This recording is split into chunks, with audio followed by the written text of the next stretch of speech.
Nyenicubahiro Evariste Ndayishimiye umukuru w'igihugu cyacu cy'u Burundi akaba ari nawe aramutswa ishyirahamwe ry'ubumwe bw'ibihugu bya Afrika aganutse ava mu gihugu ca Ghana mu rugendo rw'akazi aho yaragiye kurongora inama yahamagaje y'abakuru b'ibihugu n'amareta bagize ubumwe bwa Afrika ku kibazo kijanye n'amagara y'abantu.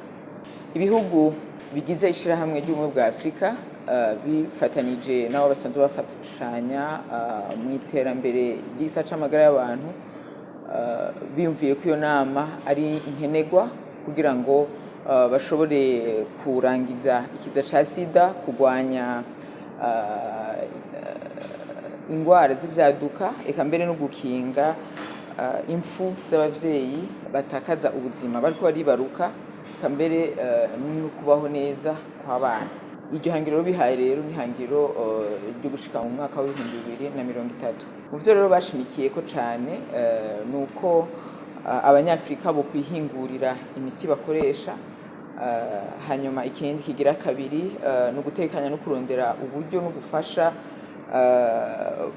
bugenewe amagara y'abantu. Ikindi no gushishikara inyigisho zikomeza uburongozi bwiza kugira ngo ivyo biyemeje muri ico gisata c'amagara y'abantu bije mu ngiro. Baremeje rero urupapuro rw'inzira ruzobaranga muri ivyo bikorwa kugira bashike kuri iryo hangiro ryo gushika mu mwaka wa 2030.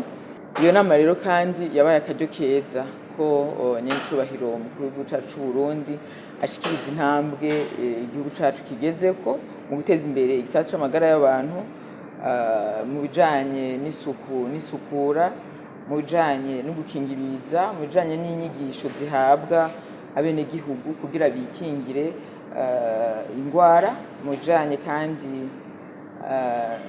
n'inyigisho abenegihugu baronka kwirondoka rijanye n'amagara meza, gufungura neza, eka mbere yararonse n'akaryo ko gushikiriza na rwa rucanco rwa malaria ruheruka kongerezwa mu ncanco zikora mu gihugu cacu Burundi.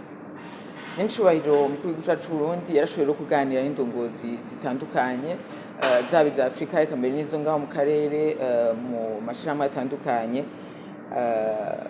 baraganiriye ibijanye n'imigenderanire n'iterambere. Yarashoboye rero no gukeza mu maso mu yandi umuperezida aheruka gutorwa wo mu gihugu ca Benin, aho yamwifurije gutoranirwa mu mabanga aheruka gutorerwa y'umukuru w'igihugu.